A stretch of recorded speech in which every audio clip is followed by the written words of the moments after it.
Good morning, Knoxville. Been wanting to get that shot for a while. And I don't think it actually came out as good as it was intended to. We'll have to get it another time with the sunrise. It is May 2nd. We have 149 days till the Ironman. Boom.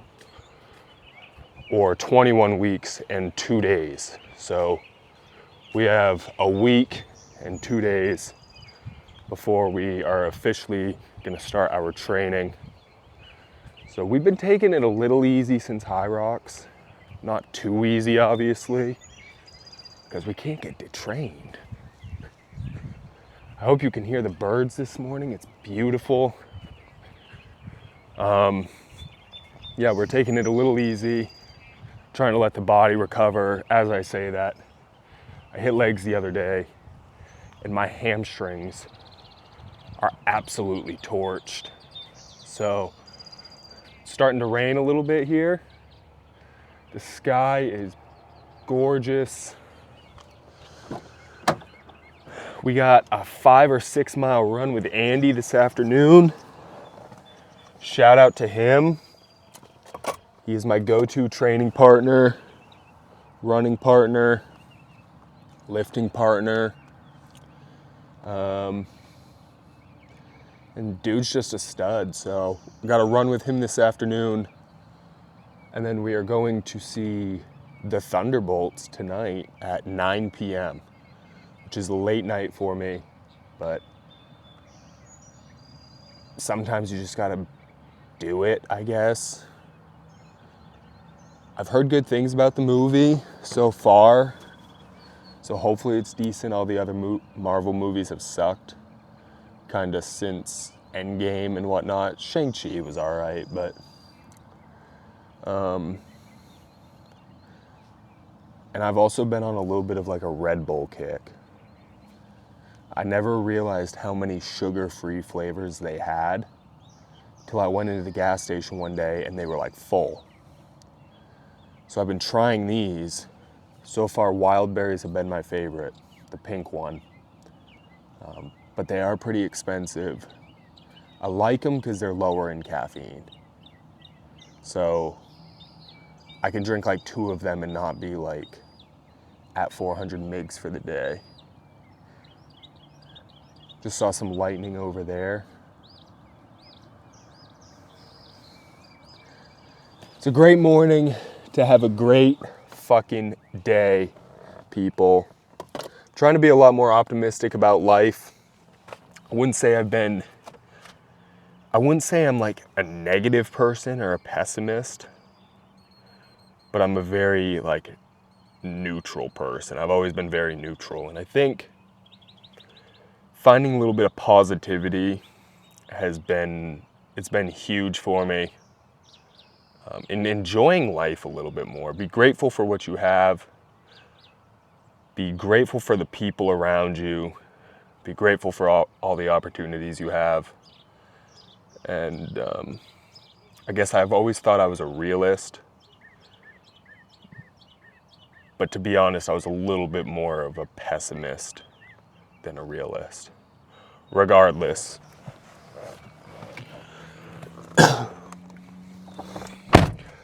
Let's start the frickin' day. A few moments later.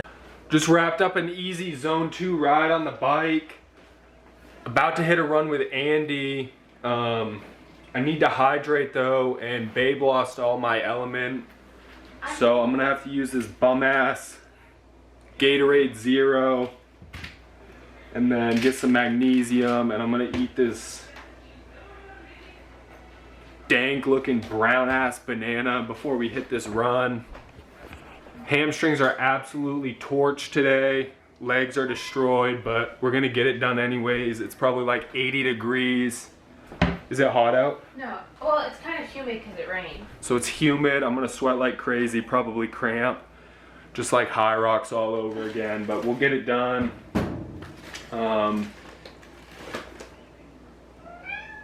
Hopefully I can find this element, otherwise we're in for a long trot out there.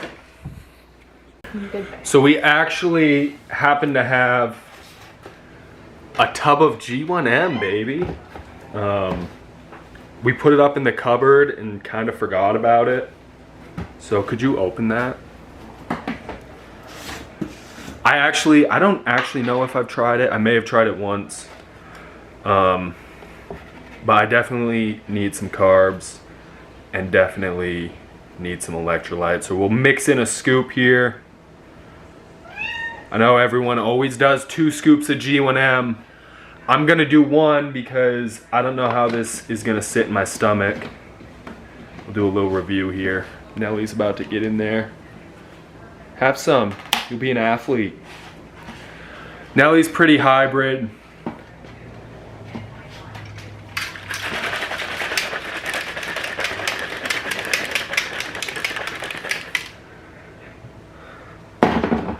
Let's give her a whirl.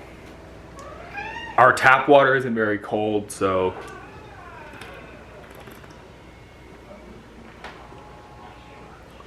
I may actually have to do 2 scoops.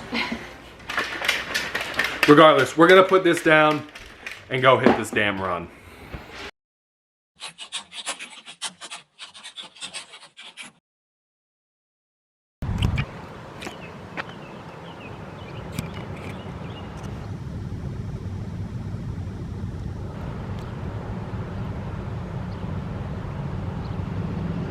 Hey, handsome. Feeling good? I think I'm gonna shit during this run, to be honest, but Perfect. I'm pretty sore. Oh yeah, give us some of that.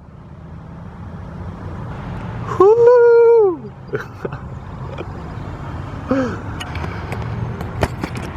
That is Andy, absolute stud. He's beat me by 10 minutes on both HYROX. Firm believer, if you want to get better, you need to have someone who is better than you. So that's my running partner. He runs faster than me. And that's what I need to chase. So we're gonna hit an easy run and then we got a track workout tomorrow. How are you feeling, Andrew? Pretty good now. Pretty good? I was just telling them how you beat me at both HYROX. And you're the person I need to chase on my running. Championship DNA. That's right. And diabetes. And diabetes. Yeah, that's right. I'll link his Instagram.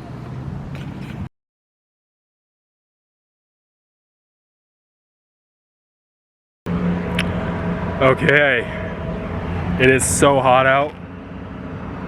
We just wrapped up 6 miles. Like an 8:50 pace. We're feeling the humidity out here, boys. It is so hot, and I have not sweat like that on a run in a very long time. Heart rate was through the roof, and according to my watch, I was impacting lactate threshold. So we don't get that sort of verdict very often, but felt effective, felt good. I need to hydrate like crazy now. We did not end up taking a poop, which was good. Stomach held up very well during that run, actually. So maybe a shout out to the G1M. It definitely did not mess up my stomach at all, which is sort of new for me when it comes to fueling. Gonna go home, make up some beef and rice you already know, get some electrolytes in the body, and yeah, that was the training for the day.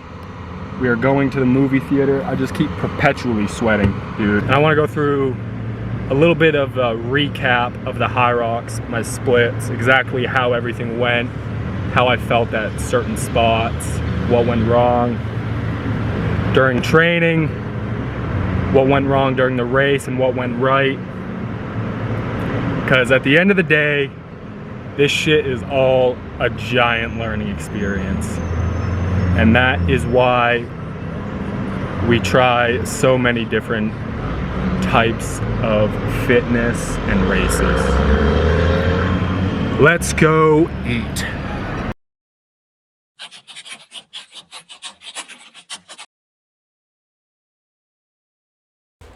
Okay, we're gonna try this again. Again, I really don't want to have to go through the process of like using my phone and whatever. So we are on a different website now. We are on hybridathleteclub.com. First time I've been on the website, but it looks like it'll give us a pretty good breakdown of our time, our splits, comparing it to the fastest athlete, I think, in our age division. I'm not sure if it's the entire race, but so I'm going to preface this with a few things, and I may have said this in another video before. Going into this race, again, it was my first pro race, and coming off from my last one, I knew I had to work on my running. Okay, my running is where I felt the weakest on the last one. The zones felt pretty good. So going into this race, I was like, okay, I'm going to hammer down my running. And I have a terrible tendency when it comes to training to essentially overtrain. Okay, I tried to do a lot at a very high intensity, and this is my own problem, and I want to talk about this in a whole nother video kind of in detail at another point, at another time. But without getting too far off topic, I had to work on my running going into this race. Last race, I didn't start running like mileage until like, I think it was like 5 or 6 weeks out. So my mileage wasn't very high. I was doing some intervals and stuff on the treadmill, a lot of compromised running, whether that was like coming off from a zone or factoring it in, working it in with like erg work. So I would do a lot of like really long workouts, like 90 minutes. It would be like 2K row, 2K ski, 50 wall balls, 1K run or something, and I'd do like 4 rounds of that. And I felt like my endurance was good, but I didn't get the speed. So I was like, okay, I'm going to hammer down my running. My ski erg and rower has always been pretty decent.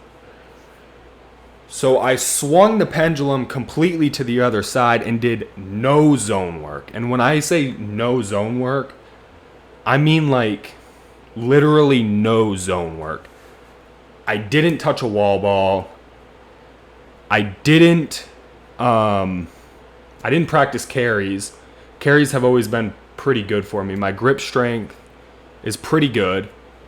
I rode and skied for aerobic work, just low impact aerobic work. And I did a lot on the bike. So I was running 4 or 5 days a week and then biking 3 days a week and doing erg work 1 day a week. So a lot of 2-a-days with like rowing or running and biking, and I was strength training 5 or 6 days a week. And that kind of goes back to none of it was super productive. My running improved. It didn't improve as much as it could have. Again, a topic for another discussion, but it displayed in the race. It showed in the race where the zones killed me. And when I say they killed me, they crushed me. So I was doing high volume back squats. That was my way of preparing for the sled. I have no access to a sled. Okay, so this was the second time I've ever even touched. I should say I do have access to a sled, and I was pushing it before this race, but it wasn't the same kind of sled as they use in HYROX. And if you've done any sort of sled work, you understand the sled makes a big difference. Third time I've ever touched a sled in HYROX. Okay, the first time was last race. I had one opportunity in between, a couple months before this race, but other than that, it was the second time I've ever pulled a sled. First time at that weight. Again, this isn't like a boo-hoo me, whatever. Like, it all comes down to the way I prepared for the race.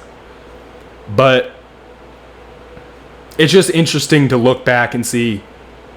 I like doing these things because you're able to apply yourself and really see where you screwed up, and you feel it in the race. Where should I have put more time into it? So going into it, again, I wanted to hit my open time, which was like a 1:14. I did some track work, but here we're looking at total time, hour 20:11, run time 37:02, rock zone time 7:15, and run and rock zone time is 44:11. Station total 35:54. Okay, so rock zone time, I felt better about my rock zone time during the race than the first one. The first one, I got like really bad cotton mouth, and I was like spitting everywhere. Like, I needed to keep getting water.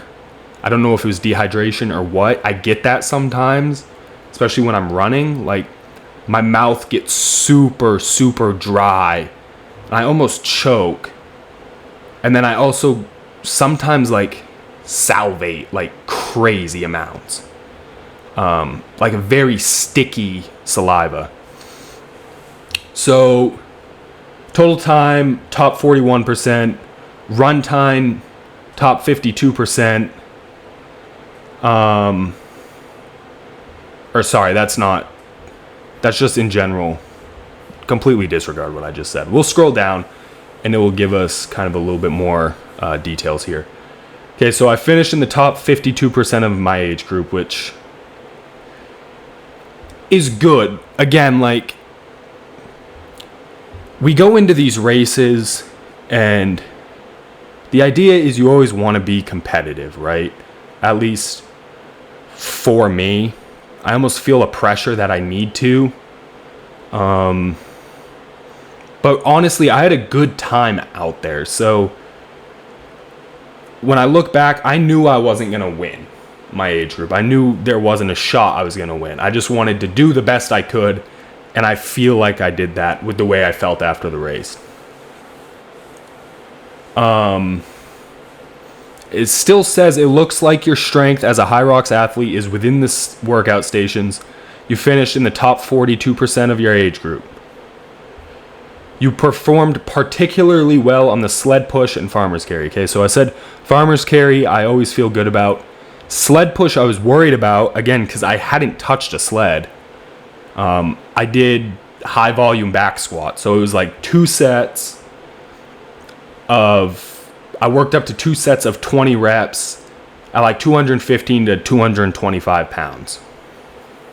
I think at the end it was 2 sets of 20 at 225. I lost 7.5 minutes in running compared to the fastest athlete. Now, if you ever do a HYROX, there is a very wide range of people out there. I am like 6'1", 6'2", and 205 pounds. I know I'm not running with the top guys. Maybe someday I can. It's just going to take a lot of time. I've only been running for like a few years.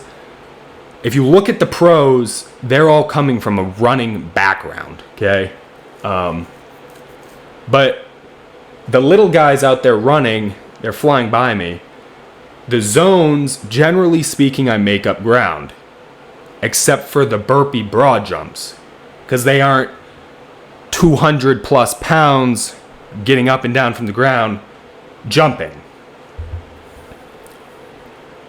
So it's interesting because some stations feed into other people's strengths, and I guess that's why people call it like a hybrid race. I still think it's majority a running race, if you have a good running base, that can carry you far.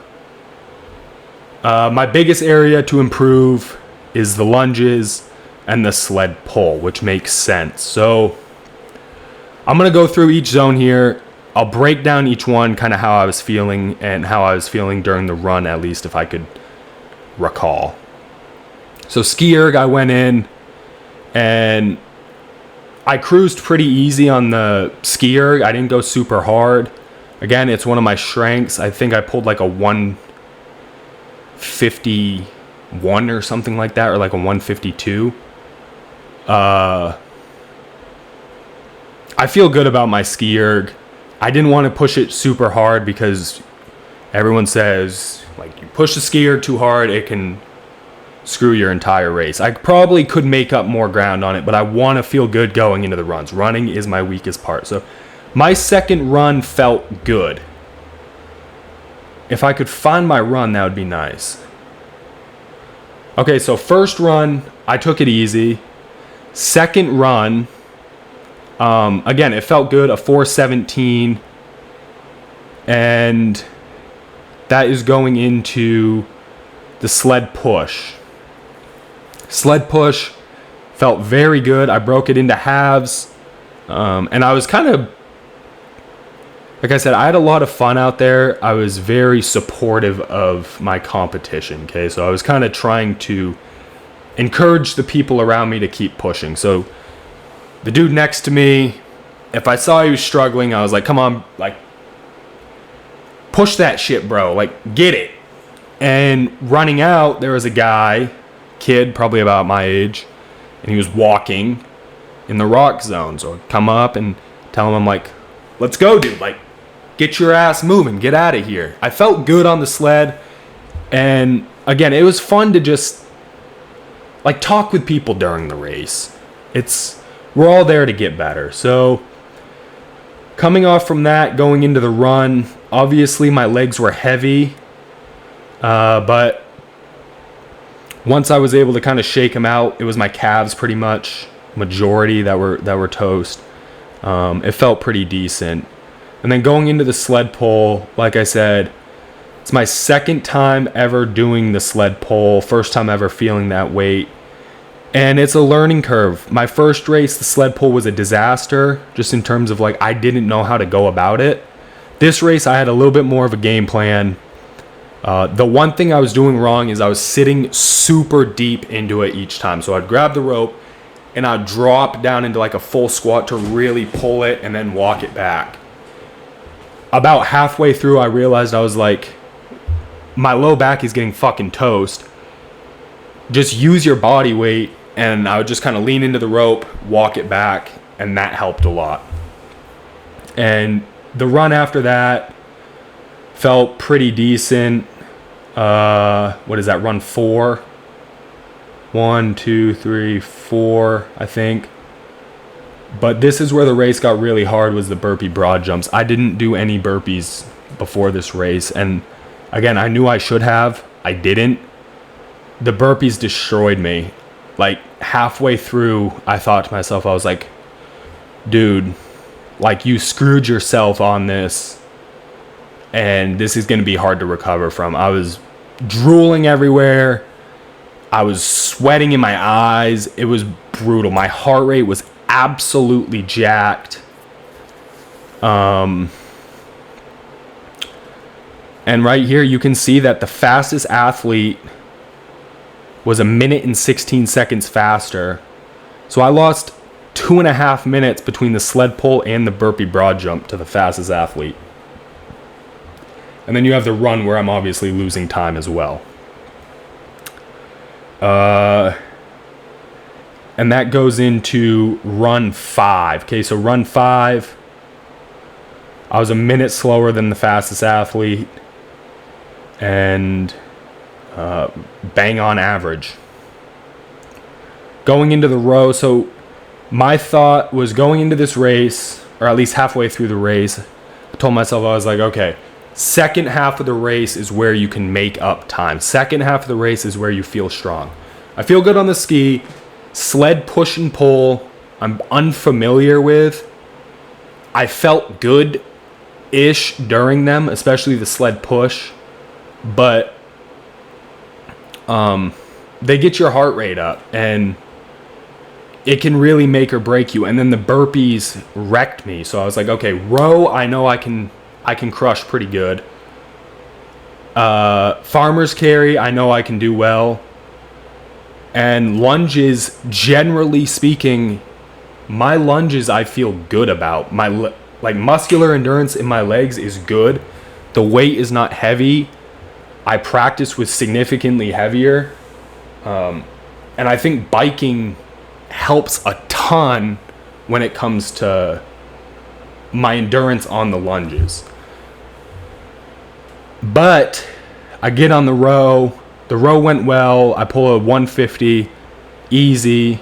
I think sometimes when it comes to the row and the ski, I could bump it a little harder and make up time on those. But I'm always so worried about blowing up.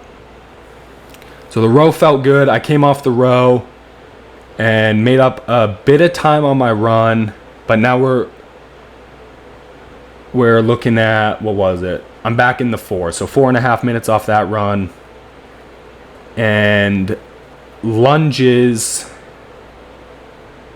or farmer's carry, I did drop it once, which I was pretty upset about. But again, I didn't practice farmer's carries at all. I was able to pass a few people on those. I was in top 9% on it, so I'm happy with that. And then the race fell apart on the lunges. So I got onto the lunges. I felt good about them, and about a quarter of the way in, if you watch the video, like, I've never experienced cramping like that before in my hamstrings and glutes, especially during a lunge. I've never cramped off a rower, and I've never cramped like that on a lunge. Sometimes my quads will cramp on a lunge, but not my hamstrings and glutes. And just sprayed that all over my face. To be honest, I physically couldn't step. Like, I would try to step and I could just feel like my muscles just like, it felt like my glute was gonna rip off from my pelvis. And it was one of the most painful things I've experienced, like, during a competition. And there's nothing I could do. Once I got down a full length, I think the few steps I was able to get walking over to the other length to go down, it loosened up a bit because I was able to lunge again. At least more steady. I wasn't cramping the same. But it wrecked me, and going into that last run, I couldn't run. I put the sandbag down. I took a few steps to jog and immediately cramped. I kind of shook my legs out, go to step, cramp. So I had to step off to the side and literally walk for like 5 seconds and try to shake my legs out. And eventually it let up, but my last run was slow as hell. A 6:05, which is just pitiful. Like, that's pathetic. I told myself I'm gonna like take it a little bit slower so I can save some for the wall balls. I go into the wall balls, and I always tell myself going into the wall balls, like, blackout, don't even think about it. And if I have one piece of advice for the wall balls, is when you pick that ball up, either have a plan you know you can do, or pick that ball up and go until you cannot go anymore. I did 30, and I should have kept going to 50. I should have gone until I physically could not wall ball anymore and then rested, because as soon as you drop that ball, it's so hard to pick it back up. My legs felt good, actually, during the wall balls. They don't usually get blown up when I do wall balls. And I wasn't cramping on them after the lunges at all, which I was worried about going into them. But my shoulders were smoked, man. Like, it was pathetic. So 6'10" on the wall balls isn't great, but that's the race. I mean, we'll come back.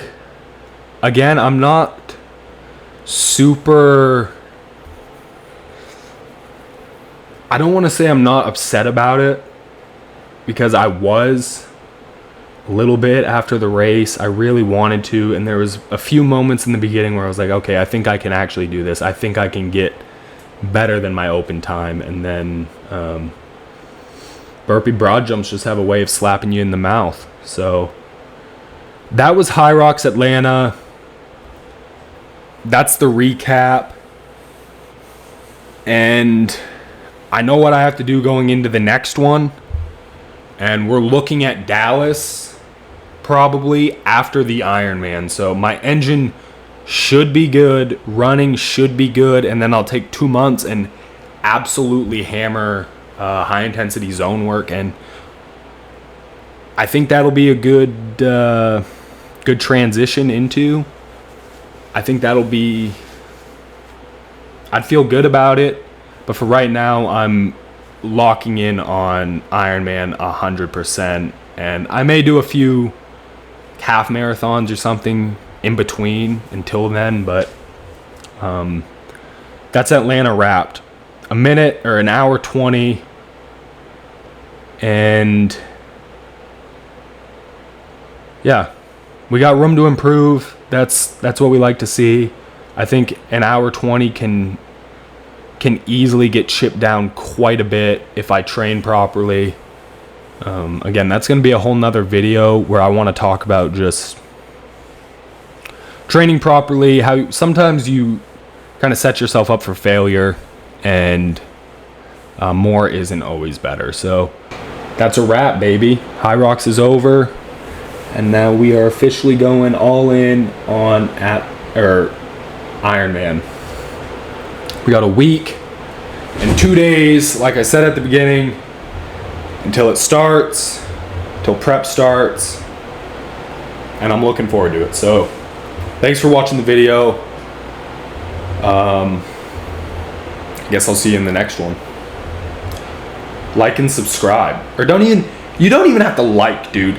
Although liking helps, subscribe. Like, I gotta get some subs up. I need to get some views up. Putting some time into this shit. If I could get a few likes, a few subscribers, that'd be pretty dope. If not, whatever, I'll learn it at some point, I guess. Thanks for watching the video.